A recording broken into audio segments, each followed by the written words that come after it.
네, 오늘 제가 발표할 논문은 이제 리얼타임 데이터 인프라스트럭처 at 우버라고 하는 이제 우버에서의 이제 그 많은 데이터들을 실시간으로 핸들링하는 것에 관련된 이제 그 구조와 관련된 논문입니다. 2021년에 발표된 논문이고요. 목차는 다음과 같이 씁니다. 인트로덕션, 리ኳ어먼트, 앱스트랙션, 시스템 오버뷰, 컨클루전 순으로 진행이 되겠습니다. 근데 이제 실제 논문에서는 유즈 케이스나 아니면은 백필 그리고 리커버리 스트레치 같은 그런 추가적인 요소들도 있는데 그 부분들은 조금 시간이 너무 길어질 것 같아서 조금 덜어내고 구조를 짤 때 어떤 부분들을 좀 신경을 쓰면서 구조를 짰는지, 그리고 그 구조에서 좀 특이한 점들이 있다라고 하면 어떤 점들이 좀 특이한지 그 부분들을 좀 위주로 세미나를 진행하도록 하겠습니다. 우선 인트로덕션입니다. 우버라고 하는 기업은 글로벌 매칭 플랫폼이죠. 엄청나게 많은 메시지들 그리고 펩타바이트의 데이터들이 하루에 수 펩타바이트씩의 데이터들이 생성된다고 합니다. 그 데이터들이 전 세계적으로 생성이 되고 그 데이터들을 다 실시간으로 핸들링하는 게 가장 큰 챌린지라고 했는데요. 크게 세 가지 분야에서의 챌린지가 있었다고 합니다. 메시징 플랫폼으로서, 그리고 또한 스트리밍 프로세싱으로서 리얼타임 OLAP 세 가지의 측면에서의 이제 챌린지가 있었고, 스케일링 이슈 같은 경우에는 총 세 가지가 있었는데요.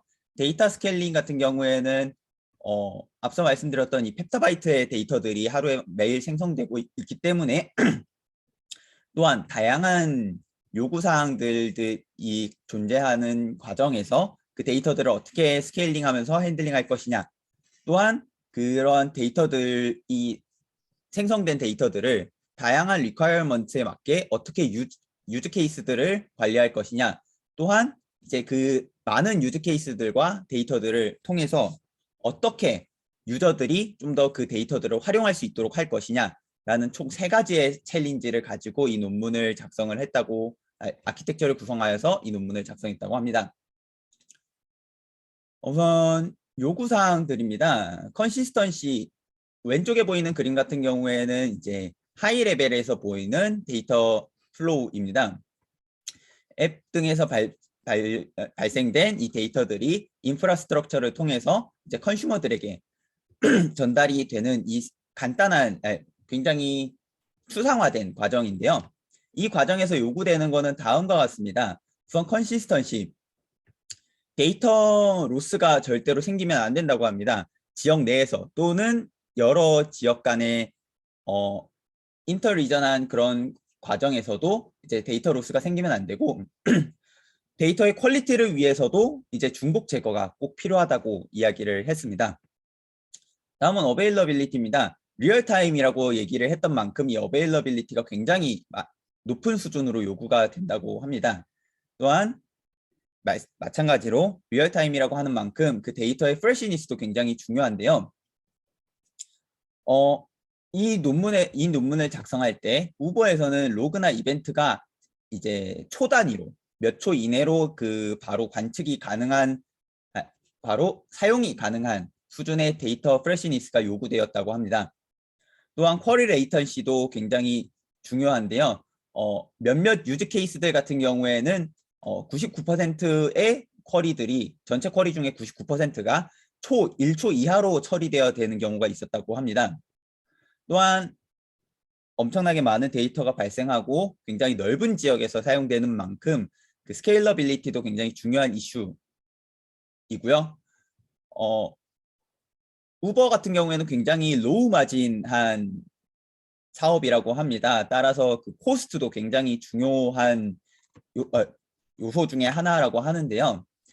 사전에 메터럴라이제이션을 하느냐 아니면 런타임 동안 연산을 진행을 할 것이냐도 굉장히 중요한 요소 중에 하나라고 이야기를 했습니다. 또한 푸시 베이스 시스템을 할지 풀 베이스 시스템을 할지 그런 같은 데이터를 놓고서도 어떤 유즈 케이스냐에 따라서 이 플렉서빌리티가 이제 요구된다고 합니다. 다음은 전체적인 구조의 앱스트랙션입니다. 왼쪽 같은 경우에는 전체적인 구조의 이제 간략화된 구조를 보여주는데요. 우선 스토리지, 맨 밑에서부터 보면 스토리지부터 보겠습니다. 이 우버의 전체적인 이 구조 그리고 또한 특성에서는 리드 애프터 라이트 컨시스턴시가 보장되어야 된다고 합니다. 이는 이제 리드보다가 라이트의 비율이 조금 더 높기 때문이라고 하는데요. 대부분 이제 이 스토리지 레벨에는 대부분 이제 장기간 보관되는 이제 콜드 데이터들을 저장하는 그런 저장소라고 보시면 되겠습니다. 그 다음은 스트림입니다. 펍섭 구조의 인터페이스를 갖고 있는데요. 리드라이트 연산을 할 때 굉장히 낮은 수준의 레이턴시를 가지도록 이제 최적화를 시켰다고 합니다. 그에 따라서 이 스트림과 스토리지를 한 번에 컴퓨트하는 연산 계층이 존재하는데요. 이 연산 계층 같은 경우에는 무작위한 그런 컴퓨테이션을 진행을 한다고 합니다. 다음은 OLAP인데요. 이 컴퓨트 연산 계층 위에 존재하게 되고요. 일부 이제 제한된 SQL을 수행할 수 있다고 합니다.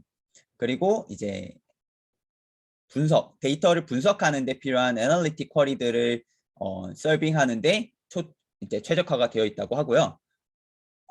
마찬가지로 로우 레이턴시가 요구되며 동시에 하이 스루프도 요구되는 굉장히 까다로운 조건의 계층이라고 설명을 하고 있습니다. 그 위에 있는 SQL 계층 같은 경우에는 컴퓨터 계층과 OLAP 계층을 포함하게 되는데요. 전체 SQL을 수행을 할 수 있는 그런 계층이라고 합니다. 왼쪽에 있는 이 프로그래밍 API 같은 경우에는 이 컴퓨터와 스트림을 동시에 포함을 하게 되는, 동시에 이제 아래에 두고 있는 계층인데요. 프로그래밍을 하는데 필요한 그런 API들, 그런 접근 권한들, 그런 것들을 다루는 계층이라고 합니다. 이제 그 위에 있는 상위 계층에 있는 뭐 대시보드, 머신러닝, 그리고 뭐 애드옥 익스플로레이션 이런 상위 계층을 위한 그런 연산 펑션들, 연산 기능들을 제공을 한다고 합니다. 맨 오른쪽에 있는 메타데이터는 스토리지 위에 있으면서 모든 계층들을 아우르게 되는데요. 전체 모든 계층에 있는 메타데이터들을 관리하는 계층이라고 합니다. 이제 전체 시스템이 어떻게 앞서 나와 있는 이 각각의 계층들이 어떤 프로그램들로 구성되어 있는지 설명해주는 시스템 오버뷰 순서입니다. 전체적인 구조를 간단하게 볼 수 있는데요. 다양한 이벤트들이 카프카로 들어와서 이제 하드웨어 데이터 링크로 들어가게 되며 동시에 이제 아파치 플링크를 통해서 이제 실시간 처리가 되고 그거를 이제 분석 어플리케이션을 통해 관측을 할 수 있으며 이 플링크를 통해서 프로세싱된 그런 데이터들이 아파치 피노트 그리고 프레스토를 통해서 OLAP와 SQL 등을 지원을 하게 됩니다. 그래서 이거를 다시 한번 설명을 드리면은 아파치 카프카는 스트리밍 스토리지로 사용되고요. 아파치 플링크는 스트리밍 프로세싱으로 사용되고요. 아파치 피넛은 OLAP, 하두 파일 시스템 같은 경우에는 이제 아카이벌 스토리지로 사용이 되고요. 프레스토는 인터랙티브 쿼리를 지원하라는 데 사용이 되게 됩니다. 이 전체적인 구조에서 굉장히 이 논문에서도 굉장히 중요하게 다루는 부분이 이 카프카 부분인데요. 카프카를 간단하게만 좀 설명을 하고 넘어가도록 하겠습니다. 아파치 카프카는 디스트리뷰티드 이벤트 스트리밍 플랫폼, 분산 이벤트 스트리밍 플랫폼이라고 이제 지칭을 하고 있는데요. 이벤트 스트리밍이 뭐냐면은 어떠한 데이터가 지속적으로 발생되는 상황을 이야기를 하게 됩니다. 이 데이터가 발생되는 것이라고 한다고 하면은 뭐 상태의 변화 혹은 뭐 어떠한 이벤트들, 예를 들어서 어플리케이션에서 뭐 어떤 버튼을 클릭을 했다거나 아니면 뭐 어떤 사이트 내에서 어떤 것을 클릭을 했다거나 하는 그런 로그들이 발생되는 이벤트들, 혹은 어떠한 특정한 기기의 뭐 IoT 기기의 상태의 변화와 같은 그런 데이터들을 이제 포함을 하게 되는데요. 이런 것들을 이벤트 스트리밍이라고 지칭을 합니다. 이벤트 스트리밍 플랫폼이라고 이야기를 했는데요. 이 플랫폼에는 퍼블리셔와 서브스크라이버가 존재하게 됩니다. 형태로 이제 존재를 하게 되는데요. 이 카프카는 이 구조 내에서 브로커의 역할을 하게 됩니다. 퍼블리셔는 이제 데이터를 만드는 주체를 칭하고요. 뭐 IoT 센서 혹은 뭐 어떠한 모니터링 대상이 될 수가 있겠죠. 그리고 이 퍼블리셔로부터 들어오는 그러한 이벤트 스트리밍의 이벤트들을 카프카에서 브로커 역할을 수행을 하여서 서브스크라이버들에게 전달을 하게 됩니다. 이 서브스크라이버들은 뭐 모니터링을 하고 있는 그런 DB가 될 수도 있을 거고요. 뭐 어떤 어플리케이션이 될 수도 있겠죠. 이런 구조를 펍섭 인터페이스라고 이야기를 합니다.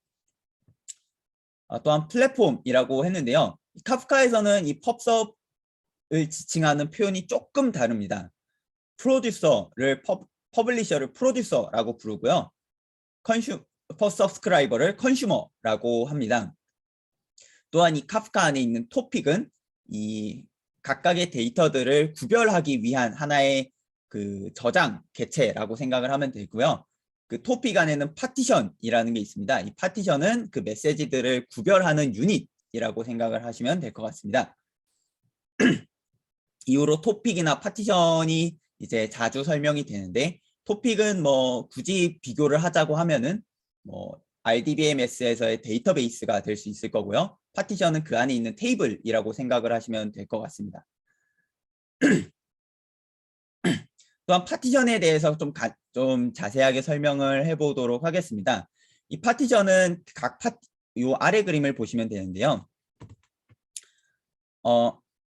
우선 그 위에 그림부터 좀 설명을 다시 한번 드리겠습니다. 프로듀서에서 데이터를 생성을 하게 되면은요, 이 토픽 안에 있는 파티션, 특정 파티션의 데이터를 퍼블리싱 하게 되고요. 이 파티션을 보고 있는 컨슈머가 이 데이터를 받아볼 수 있는 그런 구조라고 보시면 될 것 같습니다. 이 컨슈머는 컨슈머 그룹으로 구성이 되어서 이 컨슈머 그룹 안에 컨슈머가 인스턴스로 존재할 수 있고요. 이 인스턴스의 개수는 이제 후에 다시 한번 설명을 하겠지만 이제 좀 다양하게 구성이 될 수 있습니다. 따라서 이 하나의 컨슈머가 여러 개의 파티션을 볼 수도 있고요. 하나의 컨슈머가 하나의 파티션만 볼 수도 있습니다. 이제 넘어가서 파티션에 대해서 좀 자세하게 설명을 해보도록 하겠습니다. 이 토픽 안에는 파티션 단위로 데이터가 나눠져서 존재하게 되는데요. 이 파티션은 각 파티션 안에 보면은 요 0, 1, 2 하고 하는 이 숫자들이 보이죠? 이거를 오프셋이라고 합니다. 이 오프셋을 통해서 데이터들을 관리를 하게 되는데요.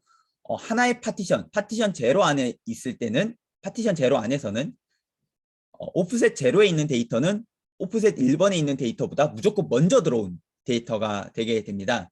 그 말인 즉슨 이 하나의 파티션 안에서는 그 메시지의 순서를 보장을 한다는 말인데요. 중요한 점이 뭐냐면은 파티션 0번에 있는 이 0번의 파티션 0의 0 오프셋에 있는 데이터는 파티션 0의 1번에 있는 데이터보다는 빨리 들어온 데이터지만 파티션 1번에 있는 1번 데이터보다가 빨리 들어온 거는 아닐 수도 있다라는 점입니다. 그러니까 이제 파티션 안에서는 이 순서를 보장하지만 파티션 간에는 순서를 보장을 하지 않는다는 이야기인데요. 뭐 이 파티션에 이제 배정되는 순서는 이제 좀 그 안에 뭐 해싱을 통해서 들어가기 때문에 그렇게 된다고 합니다. 그러니까 압축을 해서 간단하게 설명을 하면은 파티션 안에서는 순서가 보장되지만 파티션 간에는 순서를 보장하지 않는다 정도가 되겠습니다. 컨슈머들은 앞서 말씀드린 이 오프셋을 통해서 데이터들을 이제 받아오게 되는데요. 이 오프셋 또한 카프카 안에서 매니징 됩니다. 또한 이 파티션 안에 한번 저장된 데이터들은 뭐 타입을 변환을 한다거나 프로세싱을 하는 것이 불가능하게 됩니다. 그래서 만약에 내가 이 토픽 안에 있는 이 파티션 안에 있는 데이터를 좀 바꾸고 싶다라고 하는 경우에는 토픽을 새로 파서 파티션을 새로 파서 해야 되는 그런 부분들이 있다라고 하는 점, 어펜드 온리한 구조라는 점을 알아두시면 될 것 같습니다. 또한 이 프로듀서는 간단하게 이제 그냥 프로듀싱을 데이터를 이제 퍼블리싱하는 개체지만 컨슈머 같은 경우에는 여러 가지의 제약 조건이 생기게 됩니다. 컨슈머에 대해서 좀 자세하게 설명을 하자면은 이 컨슈머는 컨슈머 그룹으로 구성될 수 있습니다.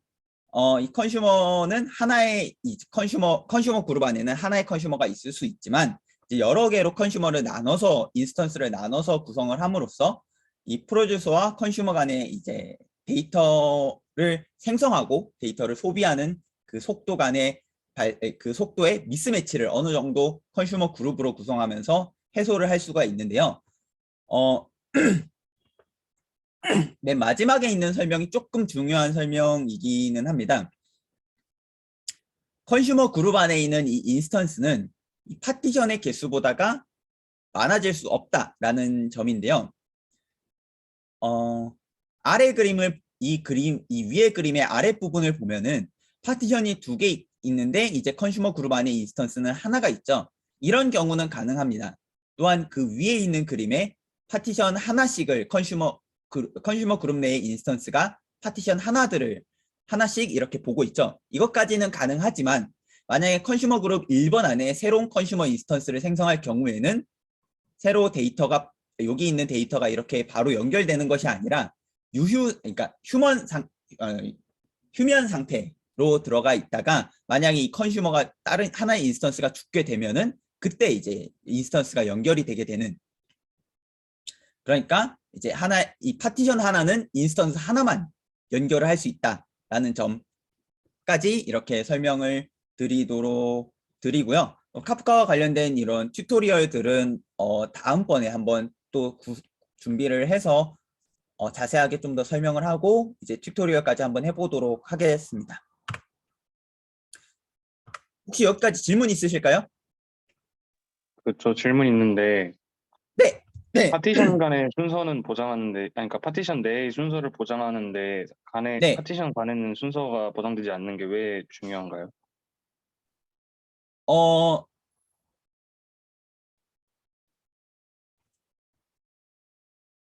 그러니까 이 데이터를 다루는 그 단위가 파티션이다라는 거를 좀,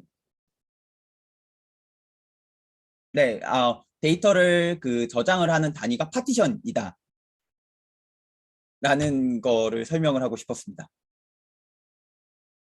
그럼 그 규칙이 어떤 컨시스턴시를 뭐 유지하는 데 도움이 된다거나 그런 건 아닌 거죠? 네, 네, 네, 알겠습니다. 네. 네, 더 질문 없으시면 넘어가도록 하겠습니다. 그래서 이 우버에서는 이 아파치 카프카를 어떻게 스트리밍 스토리지로 활용을 하고 있느냐, 또한 그런 대규모의 데이터들을 다루기 위해서 어떠한 추가적인 그런 구조들을 도입을 했느냐를 설명을 하도록 하겠습니다.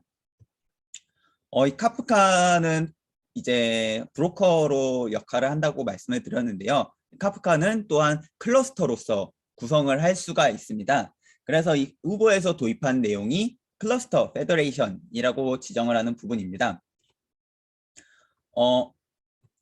맨 마지막 줄에 있는 이야기를 먼저 하자면은 이제 우버에서 실험을 통해서 하나의 클러스터에서는 약 150개의 노드 정도가 있을 때 150개 이하의 노드가 있을 때 좀 그런 성능이 좀 최적화가 되어 있다라는 거를 좀 이제 본인들이 실험을 통해서 이렇게 결과를 냈다라고 이야기를 하는데요. 이 우버라고 하는 앞서 말씀드렸던 것처럼 인터 리전한 경우도 있고 인트라 리전한 경우도 있기 때문에 이 카프카의 클러스터를 카프카가 이제 데이터를 다루기 위해서는 점점 더 이 규모가 커질 수밖에 없게 됩니다. 하지만 150개 이하로 구성을 해야 되기 때문에 하나의 클러스터를 150개로 구성을 하고 그 클러스터를 여러 개 두는 식으로 이제 구조를 짰다고 하는데요. 이 클러스터의 각 클러스터 안에 있는 디테일을 조금 이제 프로듀서와 컨슈머로부터 숨기고 이제 중간에 매개 역할을 하는, 그러니까 이 클러스터의 브로커 역할을 하는 메타데이터 서버를 하나를 추가로 뒀다고 합니다. 이 메타데이터 서버는 각 클러스터와 토픽에 대한 정보를 가지고 있는 서버인데요. 만약에 이제 클라이언트에게서 요청이 오게 되면은 그 클라이언트를 메타데이터 서버에서 이제 처리를 해서 그 실제 피지컬한 그 실제 피지컬한 경로로 그 요청을 전송을 하는 그런 중개 역할을 하는 서버입니다. 이렇게 서버를 구성함으로써 릴라이어빌리티와 스케일러빌리티를 챙길 수 있었다고 이야기를 하는데요. 새로 클러스터를 구성하더라도 그 클러스터를 그냥 메타데이터 서버에다가 연결을 하기만 하면 되는 식으로 이제 클러스터의 스케일러빌리티를 확보를 했다고 하고요. 또한 이 새로운 컨슈머가 생겼을 때 카프카에다가 그 클러스터에다가 직접 연결할 필요 없이 메타데이터 서버에다가 이제 그 연결을 해서 그 요청을 전달하는 식으로 이제 그 클러스터를 이제 스케일러빌리티를 챙겼다고 합니다. 그 다음은 데드레터 QA인데요. 이제 스트리밍 프로세싱을 할 때 이제 그 컨슈머가 이 데이터를 서브스크라이브 할 때, 또한 프로듀서가 데이터를 퍼블리싱 할 때 이제 그 메시지를 바로바로 처리하지 못하는 경우가 생기게 됩니다. 페일러가 발생하는 경우에는 이제 기존 카프카에서는 그 메시지를 바로 드랍을 해버리거나 아니면은 무제한적으로 계속 무한히 반복해서 리트라이 하도록 하는 그런 인터페이스가 있다고 하는데요. 이 드랍을 해버리는 경우에는 로스가 생기게 되고요. 리트라이를 계속해서 발생시키는 경우에는 이제 바틀렉이 될 수가 있겠죠. 그렇기 때문에 이 데드레터 QA라는 거를 이제 새로 만들어서 몇 번 리트라이를 한 이후에 그 몇 번 리트라이를 했는데도 실패한 경우에는 해당 메시지를 데드레터 토픽이라고 하는 새로운 토픽에다가 이제 퍼블리시를 하게 됩니다. 이 데드레터 토픽 안에는 그러면은 이제 실패한 데이터들이 이렇게 쭉쭉쭉쭉 쌓이게 되는데요. 이 메시지들은 이제 사용자의 요구에 따라서 드랍을 해버리거나 아니면은 그 따로 이제 컴퓨테이션을 진행을 해서 실제 데이터에다가 머지를 시키거나 하는 식으로 진행을 할 수 있다고 합니다. 다음은 컨슈머 프록시인데요. 굉장히 큰 규모의 어플리케이션이기 때문에 그 안에는 굉장히 다양한 다양한 프로그래밍 랭귀지가 존재하게 됩니다. 이 각각의 프로그래밍 랭귀지에 맞춰서 이제 API를 만들고 클라이언트 라이브러리를 업데이트하고 하는 게 굉장히 이제 유지보수하는데 굉장히 까다롭게 되는데요. 또한 앞서 말씀드렸던 것처럼 컨슈머 그룹 안에 있는 그 인스턴스의 개수 제한 때문에 이 컨슈머를 좀 확장을 하는데 이슈가 있었다고 합니다.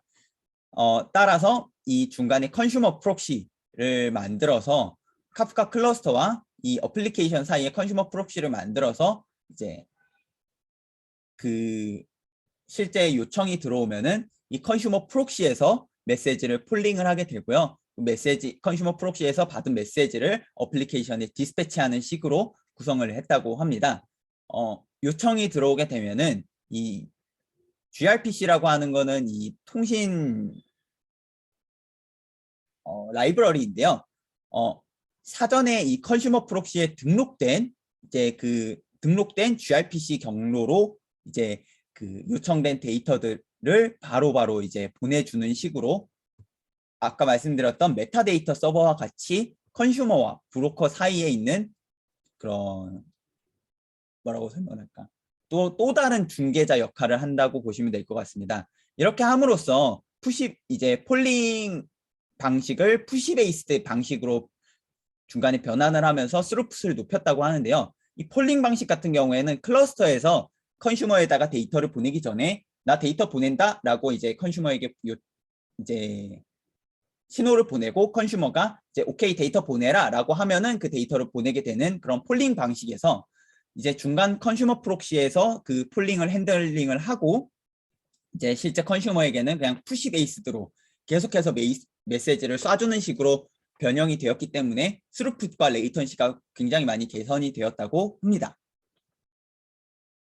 또한 이 클러스터를 여러 개로 구성을 하는 만큼 클러스터 간의 리플리케이션도 진행을 했다고 합니다. 페일러가 발생할 경우를 대비를 하는 건데요. 또한 이제 데이터 센터 간의 그런 데이터들을 어그리게이션을 해야 되는 경우도 있기 때문에 이 클러스터 간의 레플리케이션을 진행을 한다고 합니다. 자세한 설명을 하지 않았고요. U-Replicator라고 하는 새로운 어플리케이션을 만들었다고 개발을 했다고 합니다. 이 U-Replicator 같은 경우에는 실제 GitHub에서 볼 수가 있고요. 궁금하신 분들은 한번 직접 찾아보시면 될 것 같습니다. 이 U-Replicator 안에는 이제 자체적으로 리밸런싱 알고리즘이 있으며 이제 엘라스티시티가 굉장히 뛰어나서 뭐 실제 어플리케이션의 구동에 영향을 주지 않는 선에서 뭐 리플리케이션을 진행을 한다고 하고요. 이 챔퍼1이라고 하는 새로운 어플리케이션도 또 개발을 진행을 해서 데이터 로스가 이제 리플리케이션을 할 때 데이터 로스가 발생되는지 안 되는지를 감시하는 그런 역할을 한다고 합니다. 뭐 몇 개의 중요한 중요한 통계들을 이제 모니터링을 해서 실제 데이터들과 비교를 하는 식으로 뭐 구동을 한다고 하는데요. 궁금하신 분들은 한번 GitHub에서 직접 찾아보시면 될 것 같습니다. 여기까지 혹시 질문 있으실까요?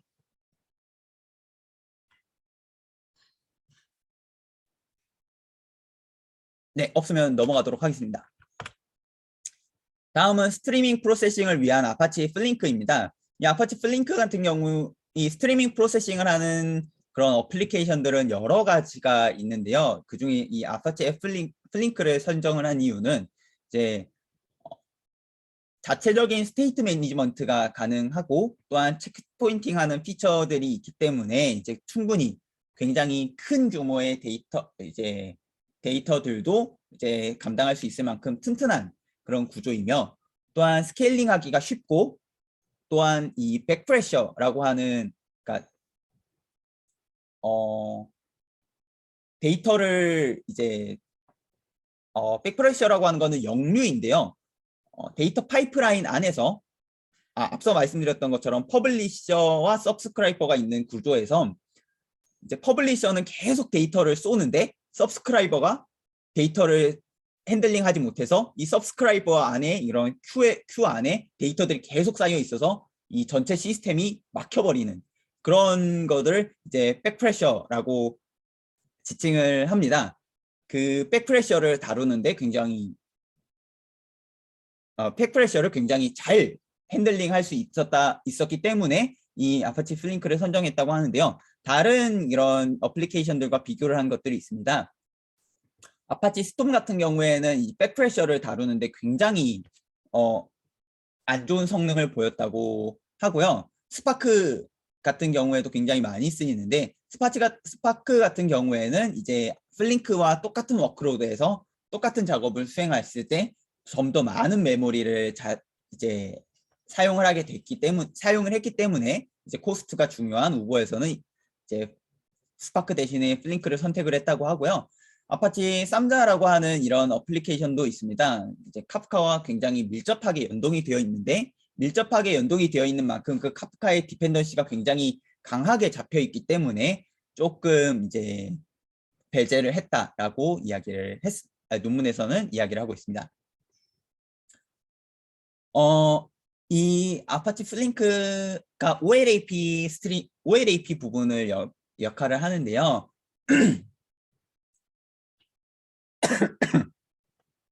스트리밍 이제 분석 어플리케이션으로서 역할을 하는데 또한 SQL과 함께 사용을 할 수 있도록 이제 구성을 했다고 합니다. 플링크 프레임워크, 기존에 존재하는 플링크 SQL이라고 하는 것이 있는데요. 그 레이어 위에 새로운 레이어를 이제 도입을 했다고 합니다. 이 SQL을 입력을 하게 되면은 로지컬 플랜으로 번역을 하게 되고 그 로지컬 플랜을 이제 인터프리터가 피지컬 플랜으로 변경을 하면은 이제 그 플링크 API로 이제 그 피지컬 플랜을 번역을 해서 이제 실제 플링크에다가 명령을 쏘게 되는 식으로 이제 구동을 한다고 하는데요. 이 새로 도입한 이 레이어에서는 리소스 에스티메이션과 오토 스케일링을 통해서 이 잡 타입과 리소스 사용량에 따른 그런 부하를 최소화시켰다고 합니다. 또한 잡 모니터링과 오토매틱 리커버리를 지원을 하게 되는데요. 이거를 이제 룰 베이스 엔진, 사전에 정의된 규칙대로 움직이는 그러한 엔진을 통해서 이 잡 모니터링과 자동적인 그런 회복, 리커버리를 수행을 하도록 프로그래밍을 했다고 합니다. 그래서 이제 자기들이 이제 실제로 이거를 이제 플링크에다가 컨트리뷰션을 날렸고 실제로 그 컨트리뷰션을 플링크에서도 반영을 하여서 새로운 버전으로 출시가 되었다라고 이제 논문에서 자랑을 하는데요. 네, 뭐 그 다음으로 이제 유니파이드 아키텍처입니다. 이 플링크를 아래와 같이 이제 새로 도입한 레이어를 포함을 하여서 전체적인 이 상위 계층과 이제 하위 계층에 있는 이런 하위 계층의 스토리지와 스트리밍 같은 것들과 이제 위에 있는 그 상위의 하이 레벨에서 사용되는 그런 것들을 이제 통합해서 관리하는 구조를 이 플링크를 통해서 이제 구성을 했다고 합니다. 그래서 총 3가지의 레이어로 구분이 되는데요. 플랫폼 레이어, 제일 상위에 존재하는 플랫폼 레이어 같은 경우에는 여기 보이는 플링크 SQL 혹은 머신러닝 피처 서비스 뭐 이런 서비스들을 이제 제공을 하는 레이어입니다. 외부 플랫폼과의 인테그레이션을 수행을 하고요. 또한 비즈니스 로직을 구성하는 그런 레이어입니다. 그 아래는 잡 매니지먼트 레이어인데요. 앞서 말씀드렸던 이러한 이 추가된 레이어들을 포함을 하여서 이제 모든 각 그 작업들의 라이프 사이클을 관리하게 되고요. API 상위 계층의 API를 제공을 하게 됩니다. 또한 이제 피지컬 레이어와 이제 실제 작업을 구별하는 그러한 프록시 레이어로서의 역할도 하게 되고요. 이제 각 모든 그런 작업의 헬스를 체크를 하는 그런 레이어라고 합니다. 제일 하위에 있는 인프라스트럭처 레이어 같은 경우에는 이제 컴퓨터 클러스터 혹은 스토리지 백엔드를 나타내는데요. 보면은 뭐 하드 파일 시스템과 얀을 연결하는 얀이 포함되어 있는 클러스터, 뭐 S3와 아마존 S3와 연결된 클러스터, 혹은 뭐 이런 이제 구글 클라우드 시스템과 같은 그런 것과 연결되어 있는 그런 클러스터, 뭐 이렇게 연결이 되어 있다고 합니다. 여기까지 질문 있으실까요? 여기 플링크 인풋 아웃풋이 어떻게 다른 컴포넌트들하고 연결이 돼 있어요? 그거에 대해서는 좀 자세하게 설명을 안 하는데요. 이 플링크 같은 경우에는 이제 프레스토와 연결을 해서 이제 상위 계층의 SQL을 제공을 하기도 한다. 그런 식으로 아웃풋을 제공을 하기도 하고요. 혹은 이 플링크에서 처리된 그런 데이터들을 이제 세그먼트 스토리지에다가 모았다가 한 번에 아카이벌 스토리지로 넘긴다라고 이제 이후에 설명을 하기도 합니다. 그리고 이제 들어오는 데이터들은 주로 아파치 카프카와 연결된 그런 데이터들이 인풋이 된다고 합니다. 아웃풋 같은 경우에는 굉장히 다양하게 존재를 한다고 설명을 하고 뒤에서 유즈 케이스들이 있는데요. 유즈 케이스들을 제가 좀 생략을 했기 때문에 그 아웃풋들은 뭐 상위 계층에 앞서 보여드렸던 여기 상위 계층의 뭐 웨일 AP와 연결이 되기도 하고 SQL과 연동이 돼서 상위에 있는 BI 툴들에 연결이 되기도 한다라고 생각을 하시면 될 것 같습니다. 이 궁금한 게 네, 지금 데이터 수집하는 과정에서 카프카를 통해 수집해서 HDFS로 넘어가는데 네. 플링크가 데이터 수집 과정에서도 사용이 돼요? 데이터 아니면 수집, 수집된 HDFS로부터 데이터를 공급받아서 처리할 때만 사용이 돼요? 그러니까 카프카로부터 들어온 데이터들을 이제 가공을 해서 이제 OLAP와 SQL에도 활용을 할 수 있도록 가공을 하고요. 그리고 그 이외에 그 가공을 하고 그 데이터들을 모아서 이제 차후에 하드 파일 시스템에다가 저장을 하는 식으로 그러니까 수집 플링크가 네, 과정에서도 그러니까 카프카로부터 연동돼서 카프카에서 네, 플링크 통해서 HDFS로 저장된다고요? 네, 맞습니다.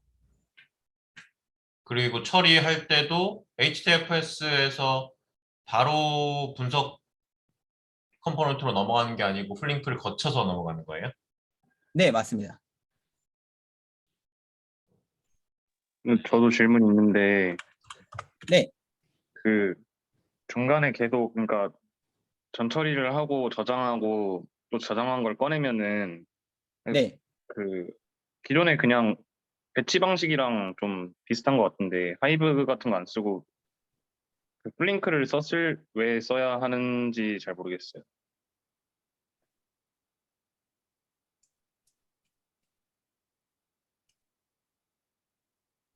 제가 잘못 설명을 했는데요. 그 하둡에다가 데이터를 저장을 하고요. 저장을 하는 데이터를 불러오는 거는 이제 이후에 설명한 이 OLAP 엔진 아파치 피노 그 역할을 하고 있습니다. 여기에서 보이는 플링크는 카프카에서 데이터가 들어오는 요 과정에서 요거를 가공을 해서 하둡에다가 전달을 하게 되고요.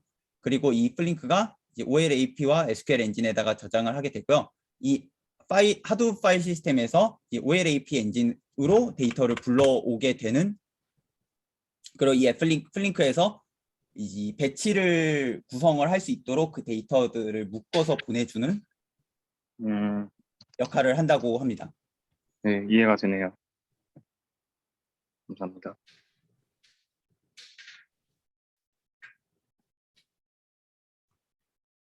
네, 넘어가도 될까요? 네. 네, 넘어가도록 하겠습니다. 다음은 이제 아파치 피노 for OLAP입니다. 이 피노 같은 경우에는 이제 람다 아키텍처, 배치 레이어 앞서 이제 질문에서 잠깐 나왔던 배치 레이어와 스피드 레이어가 동시에 있는데요. 스피드 레이어 같은 경우에는 이 카프카와 같이 이렇게 들어오는 데이터들을 바로바로 이제 핸들링할 수 있는 그런 레이어를 말하고요. 배치 레이어 같은 경우에는 뭉탱이로 들어오는 그런 데이터들을 이제 처리하는 레이어라고 생각하시면 될 것 같습니다. 그래서 뭐 이전에 있던 데이터들과 새로 들어오는 데이터들을 동시에 처리할 수 있는 아키텍처다라고만 생각을 하시면 될 것 같습니다. 이 아파치 피넛을 사용을 하기 전에 다른 이 서치 엔진들과 조금 비교를 해봤다고 하는데요.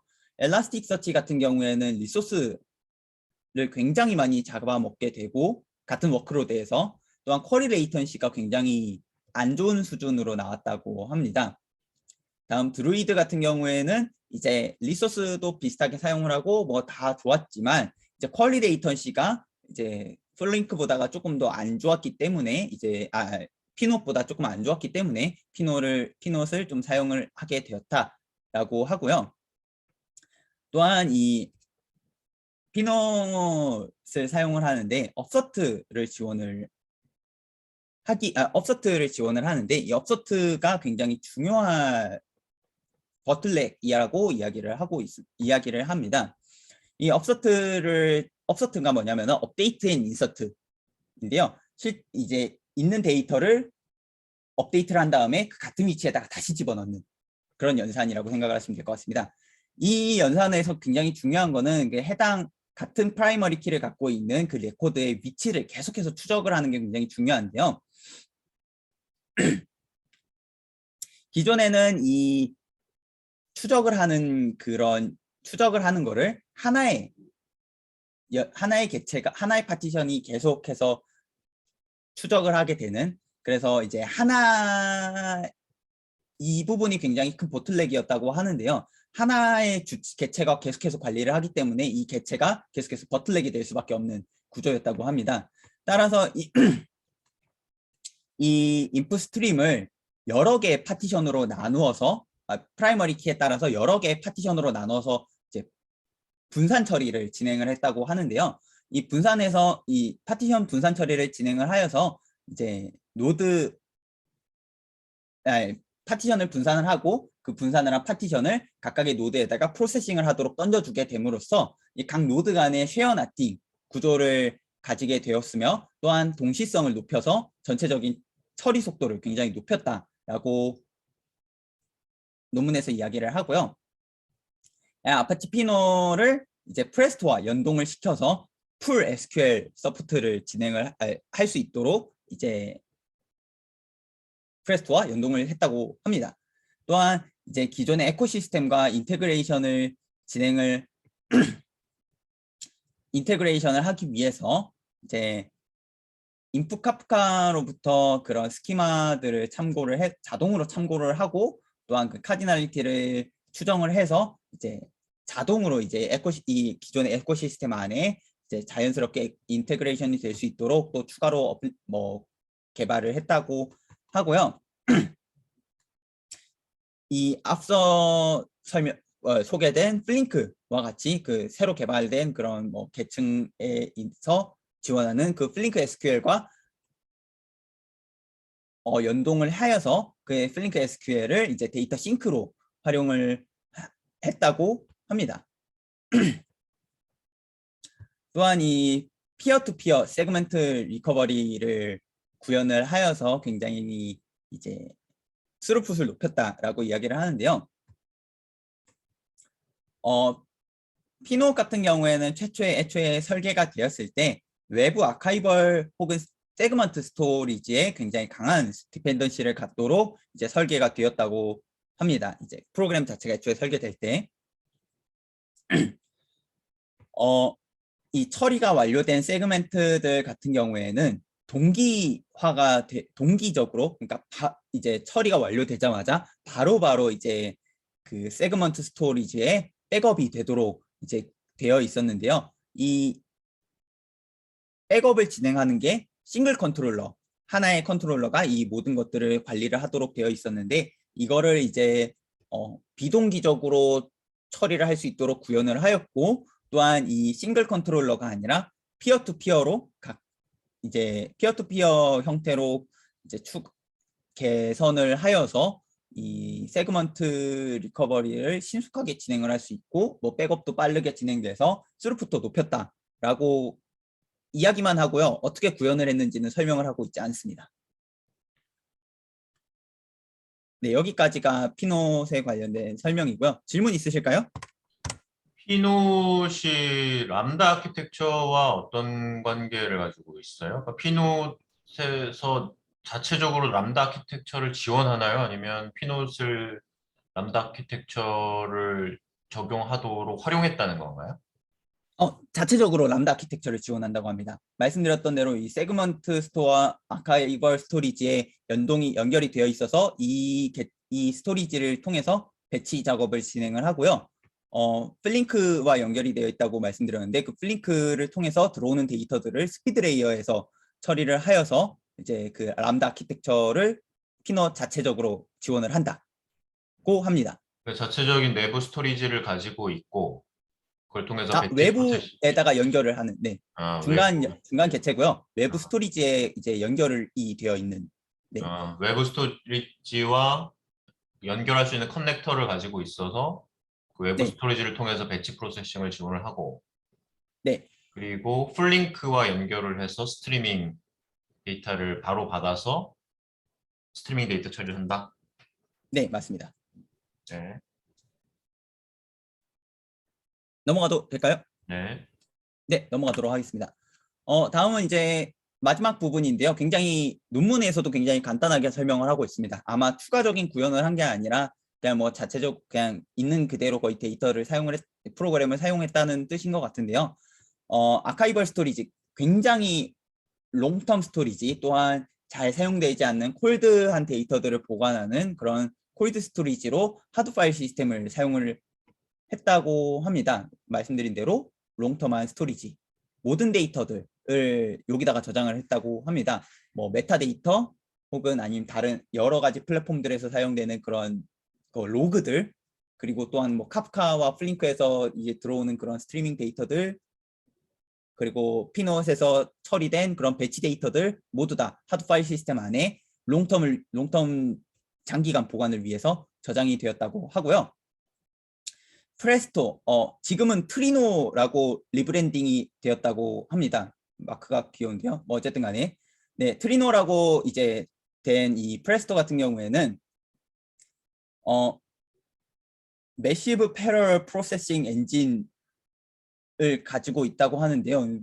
이거는 좀 제가 프레스토를 따로 찾아봐야 되는데 그렇게까지 여유가 있지는 않아서 네, 그냥 뭐 그런 게 있다라고 만 알아두시면 될 것 같습니다.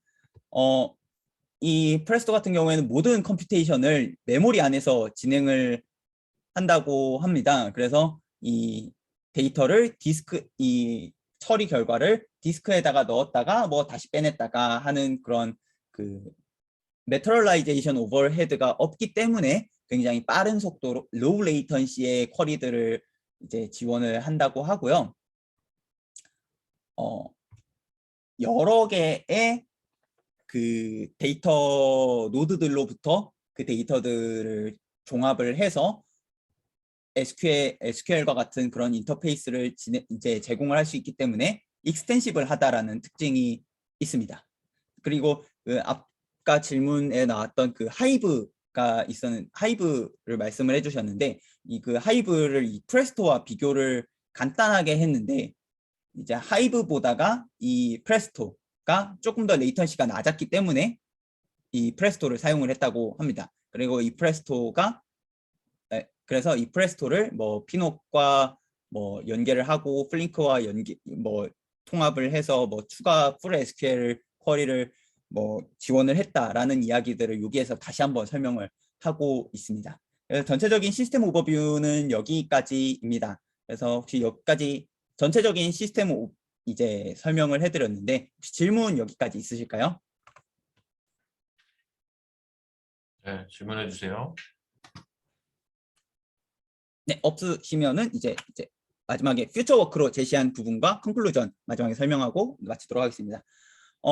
우버에서 제시한 퓨처워크는 이 스트리밍 처리와 배치 프로세싱을 유니피케이션, 통합하는 건데요. 뭐 카프카와 플링크를 뭐 추가적으로 구현을 해서 뭐 아니 뭐 프레스토와 연결을 해서 뭐 스트리밍과 배치 프로세싱을 뭐 통합을 하겠다라고 하는데 이 부분은 이제 람다 아키텍처, 카파 아키텍처 등 이렇게 다양한 아키텍처들이 설명이 될 때 매번 나오는 이야기이기 때문에 네, 그러려니 하시면 되고요.